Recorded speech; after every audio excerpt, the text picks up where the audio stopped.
said, you know, most women want you to be a little mean to them. And he goes, but we don't want to do that, so just be quiet. And then it makes them uneasy, and then they're happy. And he goes, we don't want to be mean to them, but it's what they want. I just don't understand it. But that's not all women. That's not my grandmothers or my mother. Literally, they're exceptional women. But there really are a lot of screwed up people in this world. That's just some of the news. There's probably 300 more articles here. I just don't even know where to start. Let's talk to Stefan in New York City, the home of Pace Pecani sauce. Go ahead, you're on the air. Hey, how you doing? I was listening to that van story, how they raped that guy. Imagine him trying to go and tell his friends what happened. They probably didn't even believe him. They're probably like, oh, get out of here, man. That's an ass. Imagine they look like the women on the Supreme Court then. Oh, God, right? Imagine they were all a bunch of Hillary Clinton. But further, what I really wanted to tell you was I wanted to ask Ron real fast how he felt about hunting, but that's long gone. And now what I really want to talk about is, I mean, I don't want to have this attitude like I told you so, because I really don't. But I remember the first time I called you, I told you how they want to take you Texans out. I was like, that's what they want to do. They want to take you Texans out because you guys are really the last hope to really putting a fight to this. And I mean, at the time, I believe like the answer you gave me was like, oh, you have to understand a lot of us are already taken out. A lot of us are like obese and, you know, sitting home in trailers. Like we might as well. I mean, not saying all Texans, of course. No, I said most people in rural areas work at the power plant or work at Walmart, and they go home and watch Dish TV all day. But no, they look at the demographics. They know Texans, on average, will not turn their guns in and believe in low taxes. And so culturally, they want to mop us up. You're right. Exactly. And the other thing is about with Jade Helm. I mean, you might have the drop on a whole new 9/11. See, if you were to look at 9/11 and then you were to start telling people prior to 9/11 happening, the story would be, oh, BS, you're telling me that Americans are going to bring down an American tower? BS, show me. So then look what happens. It ends up being a terrorist bringing down this tower, and then they were helping. So when you see Jade Helm going around and then saying, oh, you believe Americans are going to fight other Americans? No, it could very well be a terrorist attack, and then boom, there is the Jade Helm squad, and they're ready to go. So that's why I feel they might be trying to discredit you so fast and so much, because you're really flying not only over the flag, but you're probably in the flag and in a dome bubble. You know what I mean? So right now you're going to be getting Well, we're all doing this together, brother. My guests, my callers, all of us. I mean, I'm just one guy here, but thank you so much for the call. Good to hear from you, Stefan. It's really one of two things.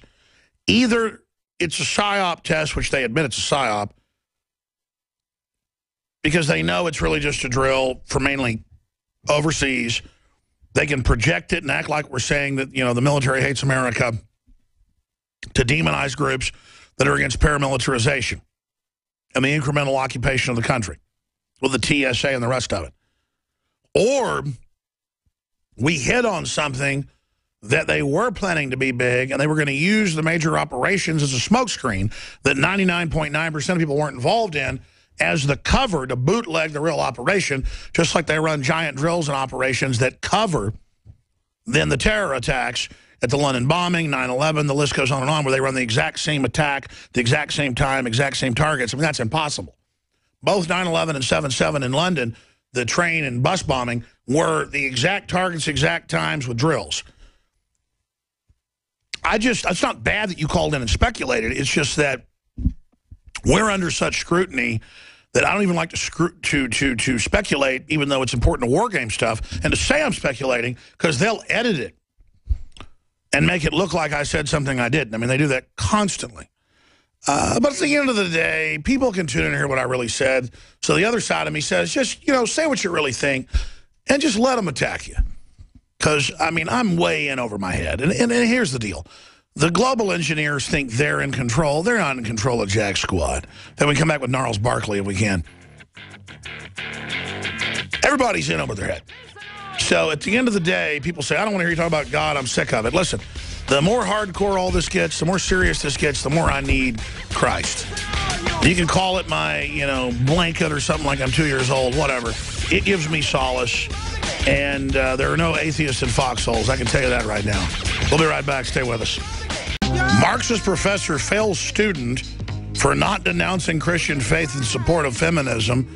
Biased exam questions painted Christians as false, violent, and oppressive to women. But you'll never hear the left criticize radical Islam. Man, the war is just on. That's at Infowars.com by Kit Daniels. We're going to cover more of that, where it happened, what went on. But all we got to do is point this stuff out and stand up against it, and it'll fold. But the question is, will we? Right now, let's go back to your call. Susan in California, you're on the air. Thanks for holding. Welcome. Thank you, Alex, for taking my call. I was calling because our town is in the middle of one of these fights going on right now with having dwarf goats. And it started with the family, the Freeman family in Visalia, California. And she has two children, a 7-week-old and a 19-month-old. And she's, due to a congenital abnormality, she can't produce breast milk. And so now the city has come down and they want to fine her $1,000 a day.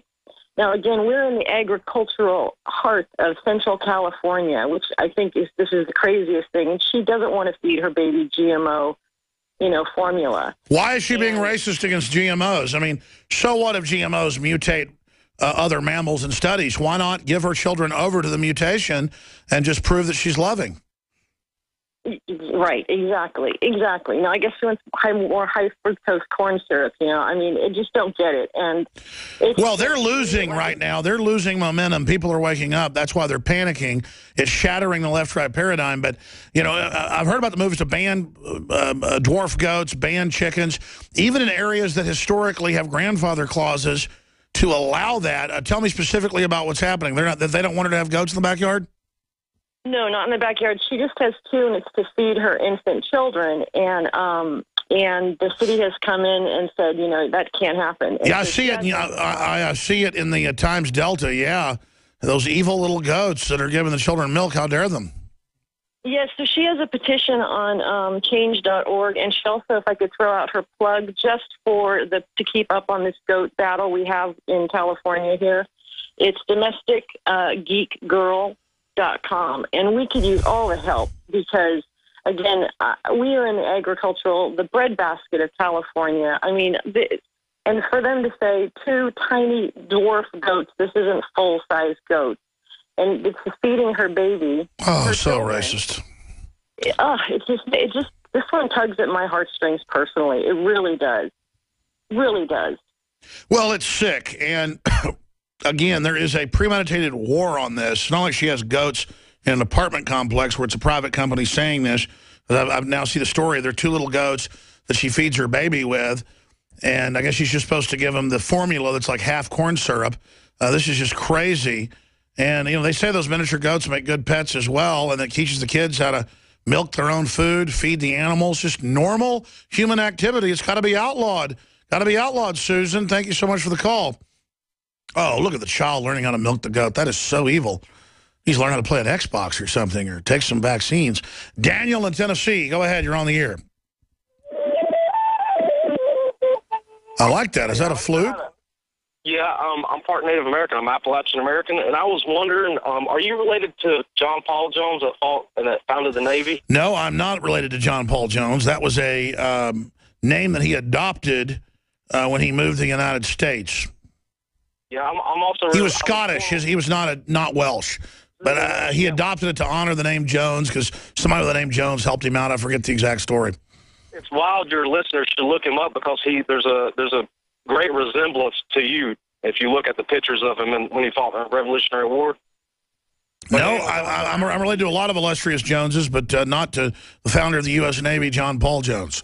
But I know there's a lot of Scots that are. Yeah, I was born. Stay there. I'm not going to hang up on you, Daniel. I don't want to cut you short. Then we'll go to Bo T, Joshua, Lewis, and others. Look, it's the order of life. We're on that side against the order of death.